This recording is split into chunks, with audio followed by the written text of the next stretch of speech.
para, en fin, para tomar la decisión o para hacer lo que le corresponda hacer. Habla acerca de la lengua,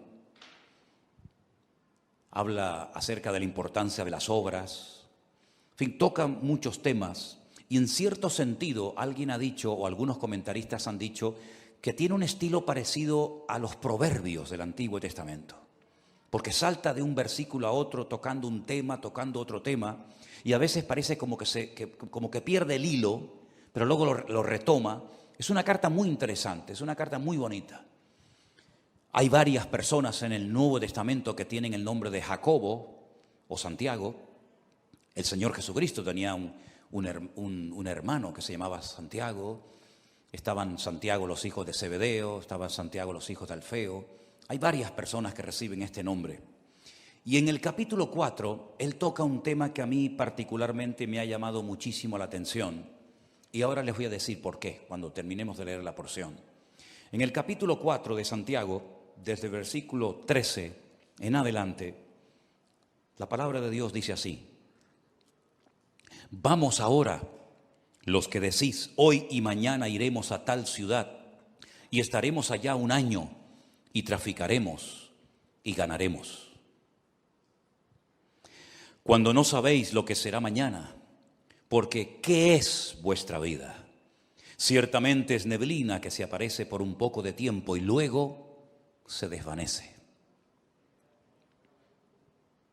En lugar de lo cual deberíais decir, si el Señor quiere, viviremos y haremos esto o aquello. Pero ahora os jactáis en vuestras soberbias. Toda jactancia semejante es mala. Y al que sabe hacer lo bueno y no lo hace, le es pecado. ¿Cuántos dicen amén?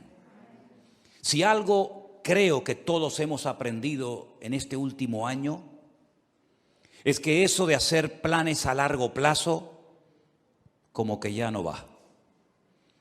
Ya todo es a corto plazo. Hemos visto que el mundo cambia de un día para otro con una rapidez tremenda. Hemos visto cómo la economía, las familias, las naciones, todo cambia con una rapidez tan brutal que eso, ya digo, de hacer planes a largo plazo, pues como que ya no va con nosotros. En aquellos tiempos de la Biblia en los que se escribió esta carta, el Imperio Romano no paraba de conquistar nuevas tierras.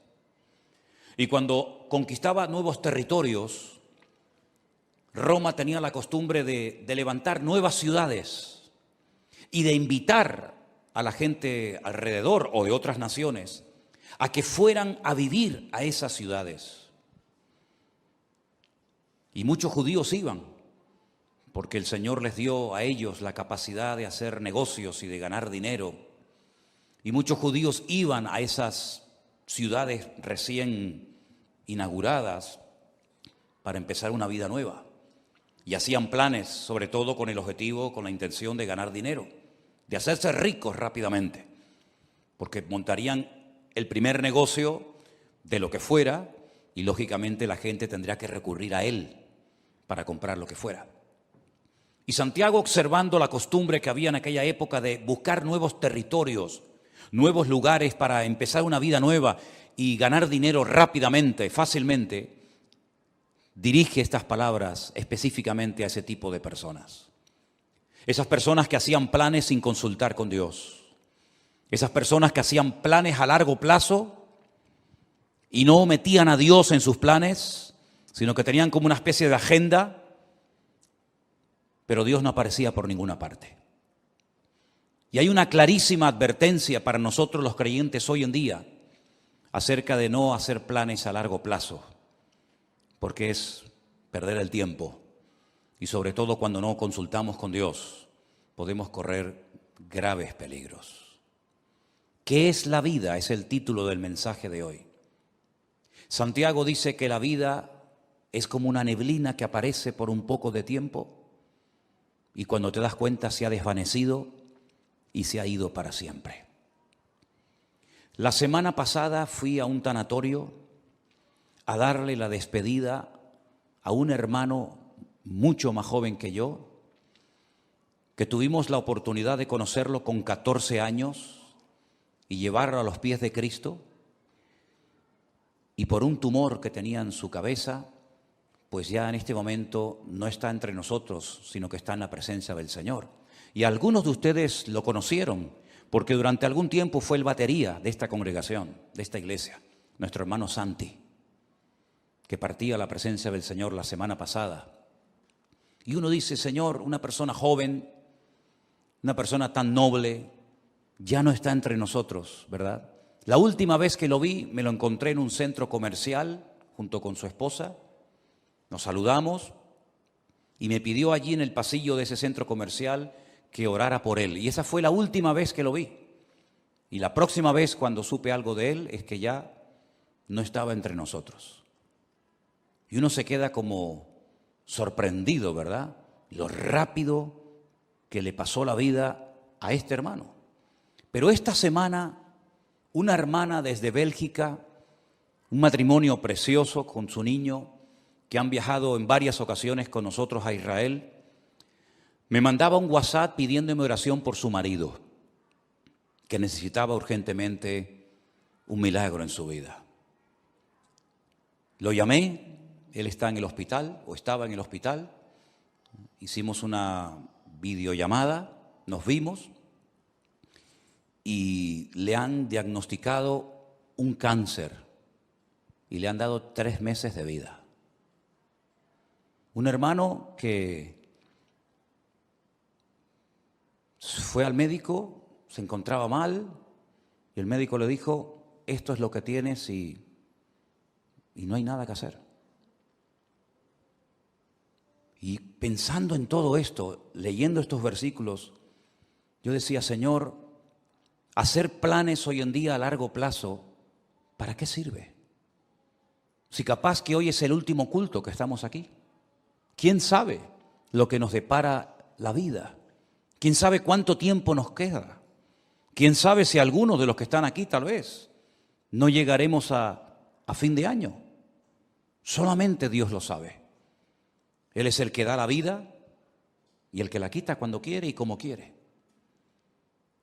Y muchas veces observo a creyentes cómo oran, cómo organizan su vida, y me doy cuenta de que sin darnos cuenta podemos caer en el error de hacer planes y proyectos y llenar la agenda con actividades.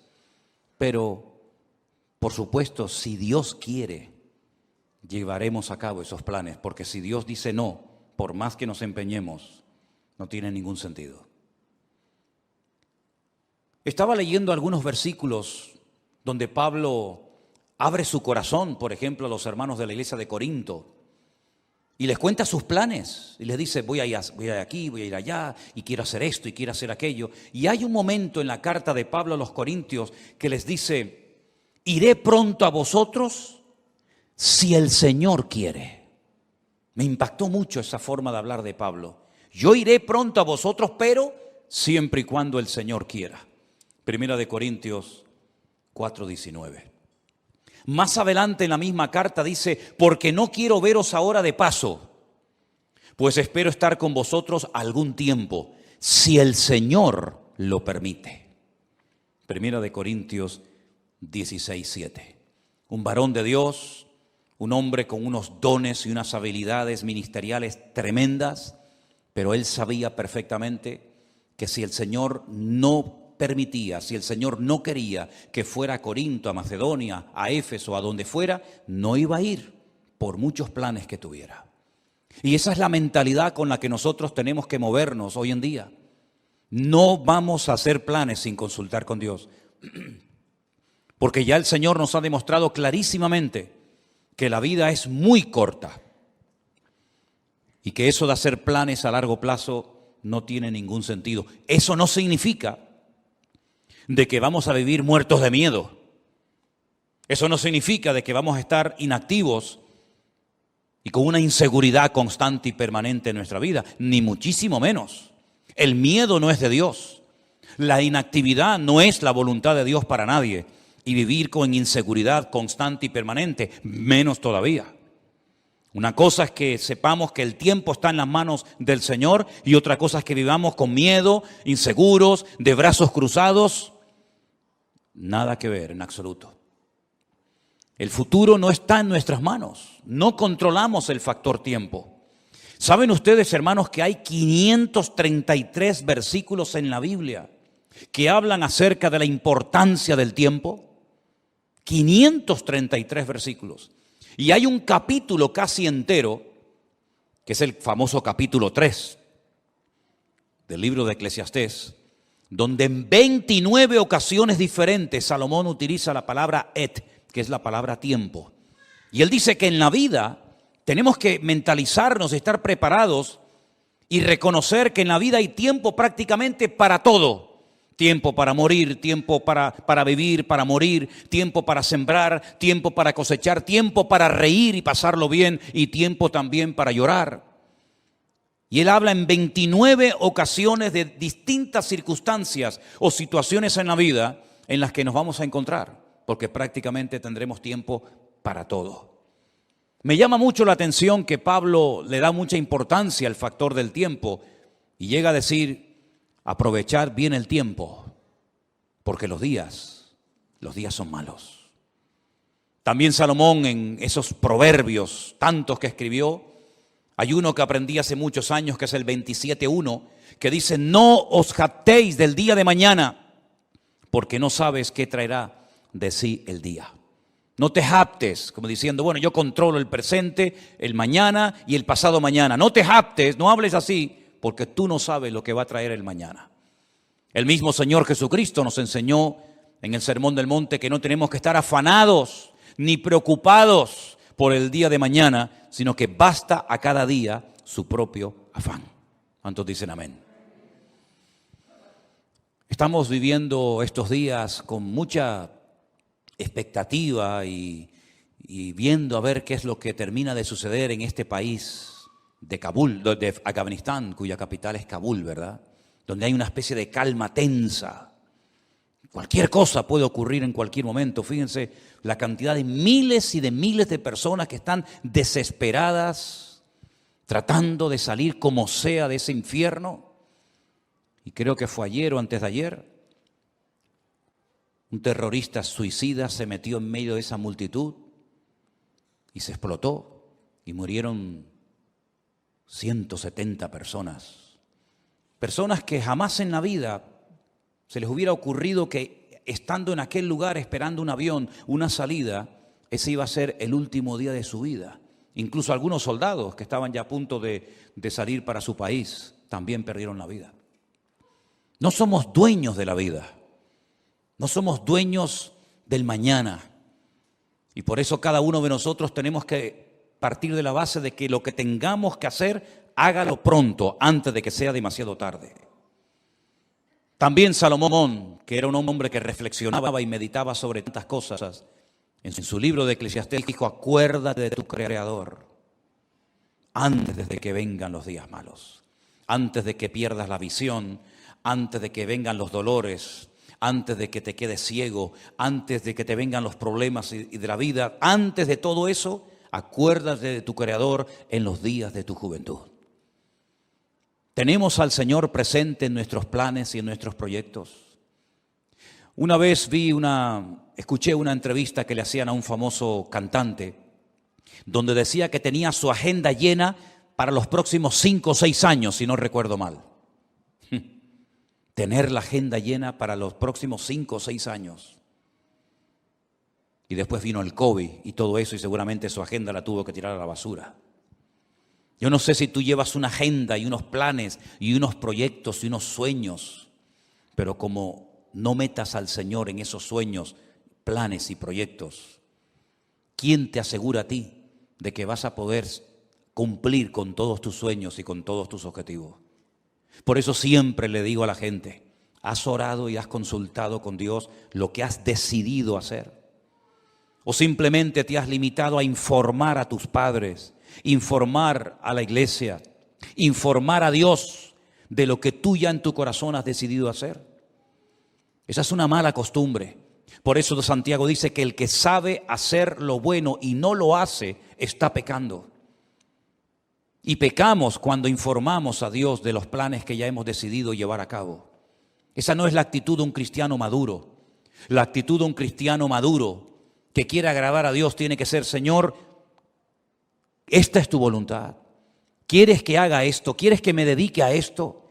¿Quieres que me quede aquí? ¿Quieres que me vaya para allá? En otras palabras, Señor, no quiero forzar circunstancias. No quiero que respaldes mis planes si no coinciden con tus planes.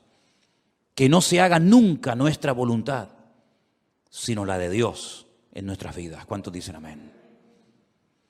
La vida se pasa volando. Curiosamente, el otro día Miriam estaba así como un poco mosqueada porque no le hace gracia cumplir 25 años. ¡Oh, qué tragedia!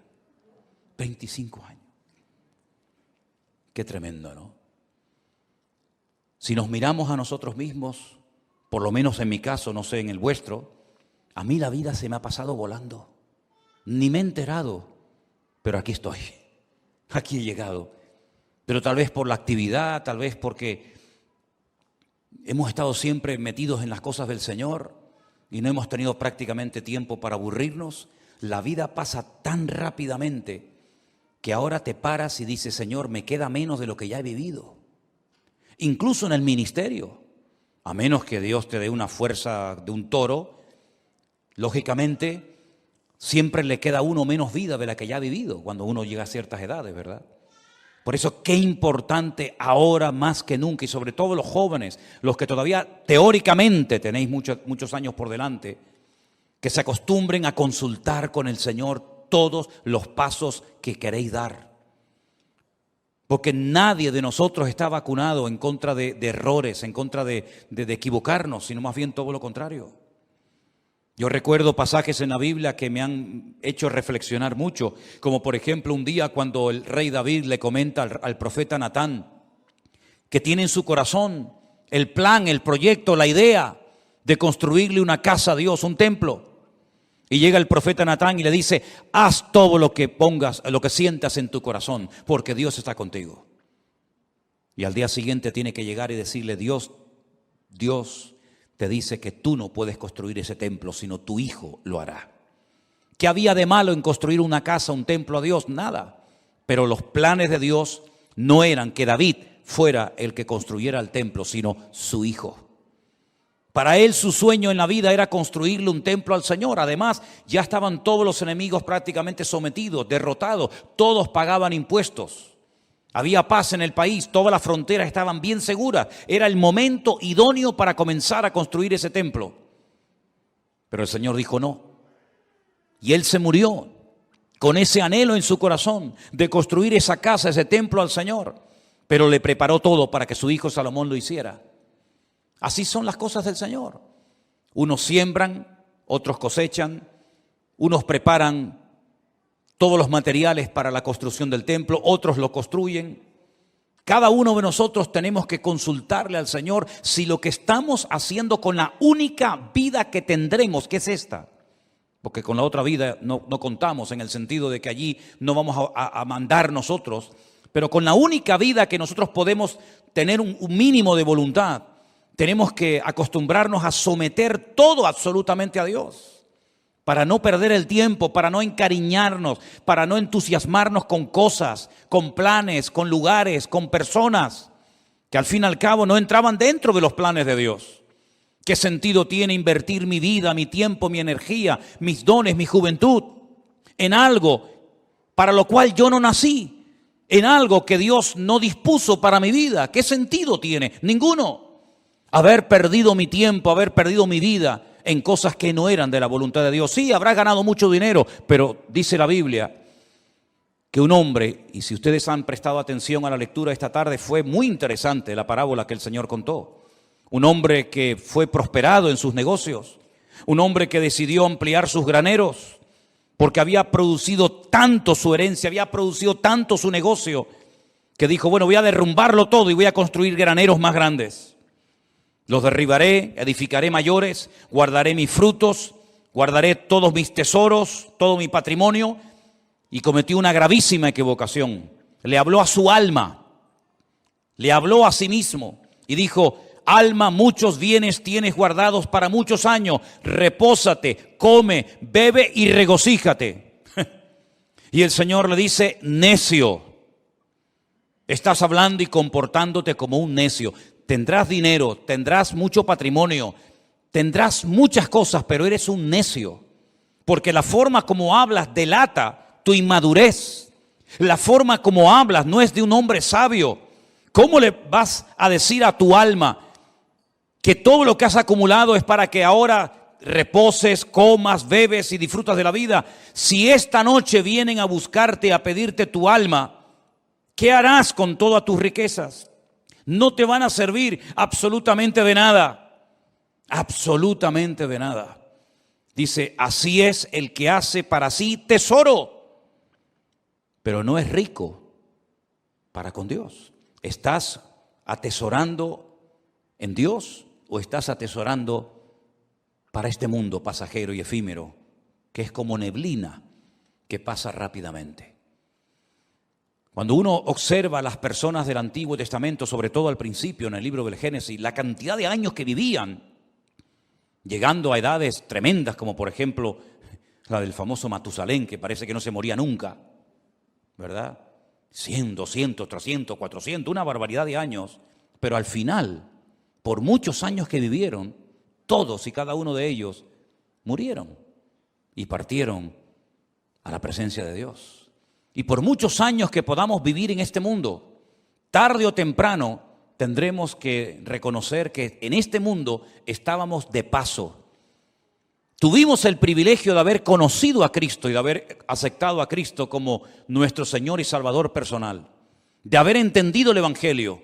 Pero no solamente eso es importante, sino una vez que yo me he convertido, lo cual no es fruto de la casualidad, sino del plan de Dios para mi vida, como aquel sabio hombre, tenemos que decirle al Señor, y ahora que soy salvo, ahora que he entendido el Evangelio, cuando hay millones y millones de personas en el mundo que no saben ni quién eres, jamás en la vida han tenido una Biblia en la mano, y yo dentro de toda esa multitud enorme de personas te he conocido, he entendido la palabra, tengo la Biblia conmigo cada día, ahora ¿qué quieres que yo haga? Porque sería absurdo y necio por nuestra parte pensar que me he convertido para nada. Simplemente para no irme al infierno, simplemente para ir a la presencia del Señor. Y el tiempo desde que me convertí hasta que vaya a la presencia del Señor, ¿qué hago? Puede ser que en algunos casos algunos tienen que seguir haciendo y dedicándose a lo que hicieron antes de convertirse, no digo que no. Pero por ejemplo el apóstol Pablo o Saulo de Tarso recién convertido tuvo el valor de preguntarle al Señor, ¿qué quieres que haga? Porque teóricamente lo humanamente, lo lógico hubiera sido volver a Jerusalén, contarle a los que te enviaron que tuviste una experiencia que te cambió la vida y seguir con tu tradición, con tu ley, con tu mundo de rabino, etcétera, etcétera. Pero fue valiente y se atrevió a decirle a Dios, ¿y ahora qué quieres que haga? Y el Señor le dijo, entra en la ciudad y se te dirá lo que debes de hacer. No le habló un ángel. No le habló Dios con una voz audible revelándole el plan para su vida, pero Dios utilizó a un hombre fiel que estaba viviendo en aquella ciudad que se llamaba Ananías. Y Ananías fue, oró por él y le dijo, hermano Saulo, esto y esto es lo que Dios quiere que hagas con tu vida. ¿Tú has tenido esa segunda experiencia? ¿O has tenido solamente la experiencia de haber nacido de nuevo? Gloria a Dios por ella. ¿O has tenido la segunda experiencia de decir, no solamente me convertí, sino que además esperé en el Señor y el Señor me reveló cuál era su voluntad para mi vida? Yo sí la tuve, tanto la primera como la segunda. Le dije una noche al Señor, muy joven, ¿qué quieres hacer con mi vida? Y Él puso en mi corazón y las puertas se me abrieron y las circunstancias se dieron para que yo me preparara. Y en los últimos 40 años de mi vida he estado sirviendo a Cristo, lo cual ha sido la mejor decisión que he tomado en toda mi vida. Y lo que lamento es que no podré tener tal vez otros 40, 50 o 60 años sirviendo al Señor, porque hay tanto por hacer. Hay tantas vidas que aún no han conocido a Cristo. Hay tanta palabra que aún queda por enseñar. Pero gloria al Señor que en la Biblia vemos que uno moría y Dios automáticamente levantaba a otro. Me imagino que para el pueblo de Israel habrá sido una tragedia, una pérdida tremenda el haber perdido a Moisés, porque además ni pudieron enterrarlo, porque se fue una mañana a orar al monte y nunca más volvió, porque dice que Dios lo enterró y nadie sabe dónde Dios lo metió. Y me imagino que algunos habrán dicho, ¿y ahora qué hacemos? El Señor levantó a otro hombre llamado Josué. Amén, hermanos. Y Josué terminó la tarea que Moisés no pudo acabar, que era la de introducir al pueblo de Israel en la tierra prometida y después distribuir la tierra proporcionalmente a todas y a cada una de las tribus de las familias. Y cuando muere Elías, aquel hombre valiente, aquel hombre que Dios usó tanto, alguien habrá dicho, bueno, ¿y ahora? ¿Ahora cómo Dios nos va a hablar si no hay nadie? Claro que había alguien. Dios levantó a un Eliseo. La tragedia fue que cuando murió Eliseo no hubo otro que se levantara como él. Y hoy en día tenemos que partir de la base de que nos complementamos los unos a los otros. Y uno llega hasta un punto y el otro sigue de ese punto al siguiente y así sucesivamente. Y tenemos que pedirle al Señor, Señor, ¿para qué me has traído a este país? ¿Para qué me has traído a esta iglesia? ¿Por qué he conocido este ministerio? ¿Por qué te he conocido a ti? El otro día paseando por la calle, oía a algunas personas hablar y conversaciones y yo decía, Señor, no sé cómo hoy en día hay gente que es capaz de vivir sin Dios. Vidas huecas, vidas vacías, no tienen tema de conversación, siempre hablan de lo mismo. Pones la televisión y llega un momento que dices, Dios mío, me siento como un bicho raro. Todo lo que oigo es como en otra frecuencia completamente diferente a la que nos tenemos que mover los creyentes. Vemos una necesidad tremenda en Afganistán. Bueno, yo no hablo el idioma de ellos ni mucho menos, pero hasta te entran las ganas de decir, Dios mío, me gustaría ir para allá para poder evangelizarles y poder hablarles de Cristo, ¿no? Y como en Afganistán hay 20.000 lugares en el mundo donde hay tanta necesidad de tanta gente que no conoce al Señor. Y después por otra parte te encuentras a un montón de creyentes aburridos, que no le encuentran sentido a su vida.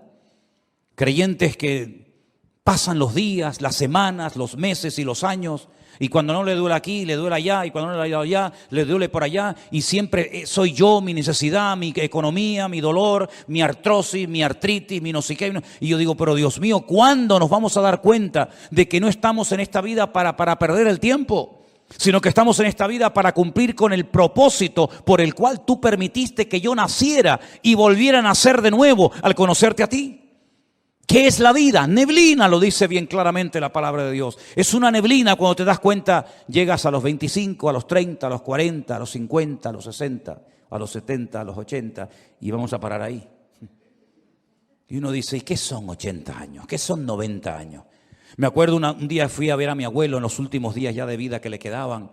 106 años tenía en ese momento cuando hablé con él y se me queda mirando y me dice, ¿y yo por qué vivo tanto? ¿Por qué vivo tanto? No me muero nunca, me dice. He enterrado a todos mis amigos, he enterrado a montones de gente. Y se cumplió aquello que decía mi padre, el viejo, el abuelo nos va a enterrar a todos, porque todos se morían menos él. Pero al final murió, se le acabó la pila.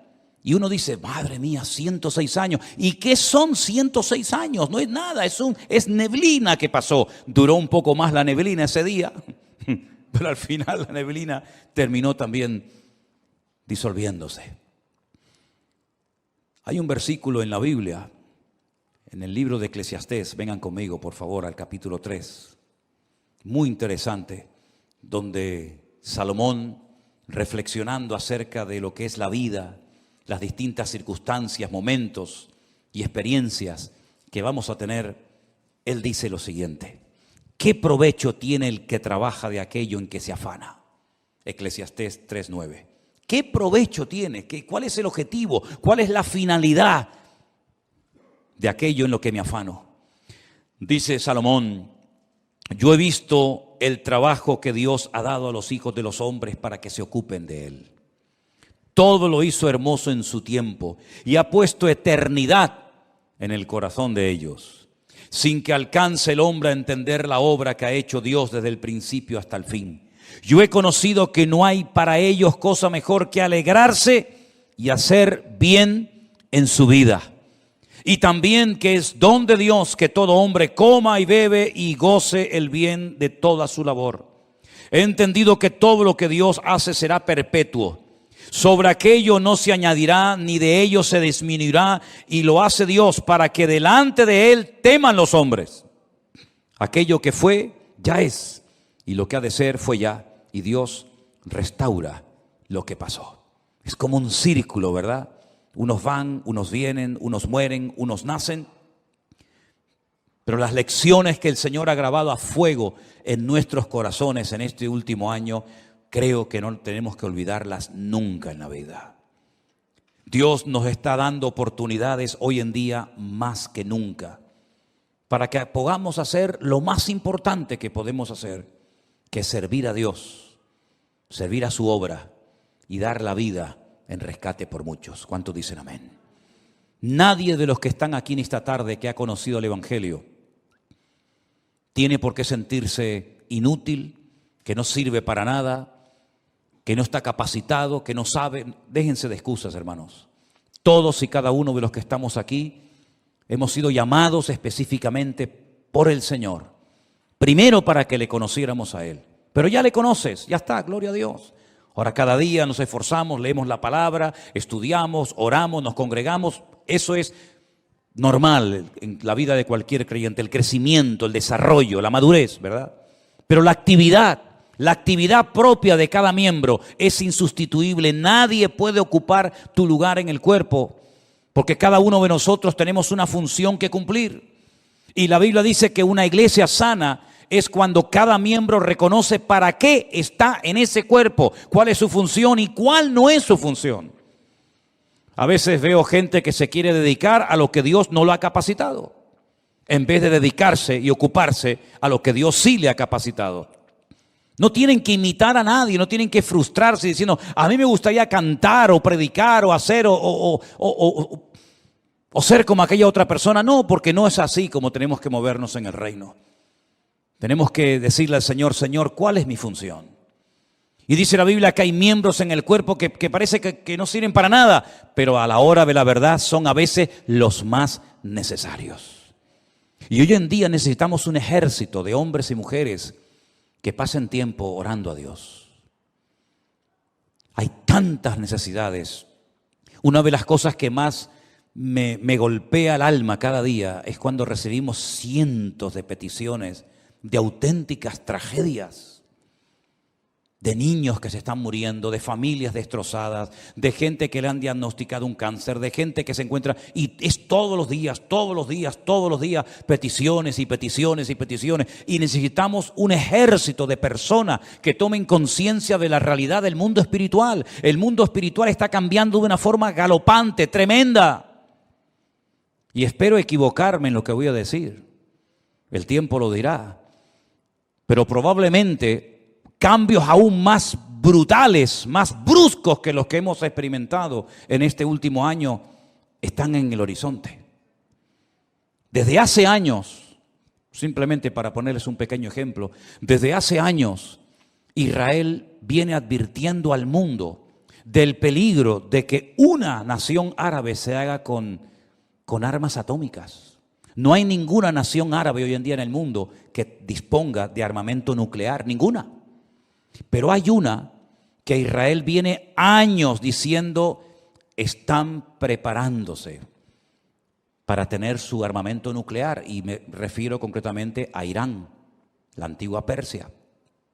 El Estado Mayor del Ejército de Israel acaba de anunciar hace unos días algo que muchas veces no aparece en los medios de comunicación, que en menos de 2 meses se calcula que Irán ya puede tener su armamento nuclear preparado y dispuesto. ¿No les ha sorprendido la velocidad y lo rápido con lo que están saliendo los soldados norteamericanos, por ejemplo, de Afganistán, donde han estado 20 años? ¿Por qué tanta prisa? ¿Por qué tanto apuro? Parece que hay que salir ya. ¿No lo podían haber hecho hace años de una forma más escalonada, mejor organizada? ¿Por qué tanto a prisa? Porque Estados Unidos no puede permitirse el lujo de tener a 400,000 soldados en un país haciendo prácticamente nada, sabiendo lo que se viene encima. Israel se está preparando para atacar Irán. No puede esperar que Irán le ataque, porque si Irán le ataca, lo destruye. Israel tiene que pegar primero para no ser destruida. Si en los próximos meses, como se comenta, Israel decide atacar Irán, porque sabe que le queda poco tiempo, menos de 2 meses, para decir vamos a por ellos, el mundo va a cambiar completamente.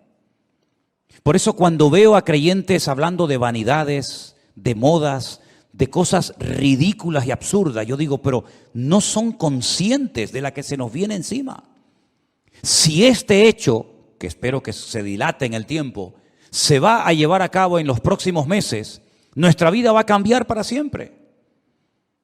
Y puede ser el inicio perfectamente de una tercera guerra mundial, donde se van a utilizar una serie de armas que no se han utilizado jamás, y donde los bloques bien posicionados, los chinos, los rusos, los árabes, Occidente, Oriente, ya cada uno sabe dónde colocarse y qué fichas mover en el tablero.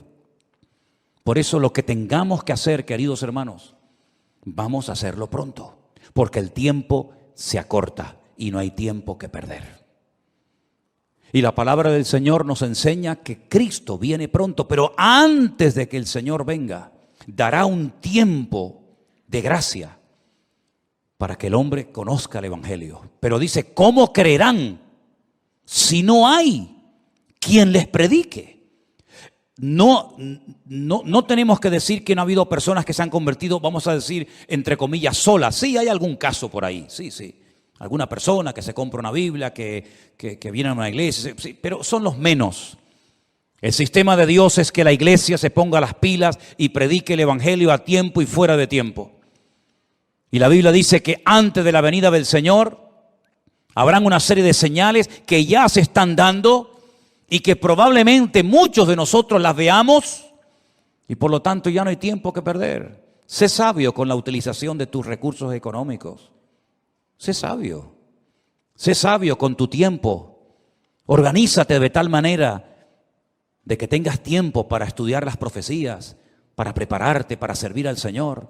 Y mira, y cualquiera, sea pastor o no sea pastor, lleves un año, lleves poco tiempo, cualquiera puede ir a una librería cristiana, comprar 100, 200 Nuevos Testamentos, Biblias, y salir por el barrio un día y regalárselas a esos jóvenes que están ahí en la calle, o al señor que está en el bar que saludas todos los días. Cualquiera de nosotros puede acercarse a una persona y decirle, oye, mira, quiero regalarte algo que te va a venir muy bien, un libro, una Biblia, un Nuevo Testamento, invitarlo un día al culto, darle una tarjeta, que hay cientos de tarjetas todavía por ahí sin repartir, donde aparece la página web de la iglesia, los canales de Facebook y de YouTube, para que puedan escuchar la palabra de Dios. ¿Sabes cuántas miles? Y ya puedo hablar de miles, ¿Sabes cuántas miles de personas viendo las redes sociales se han reconciliado con el Señor y han conocido a Cristo como su Señor y Salvador personal en este último año? Es incontable el número.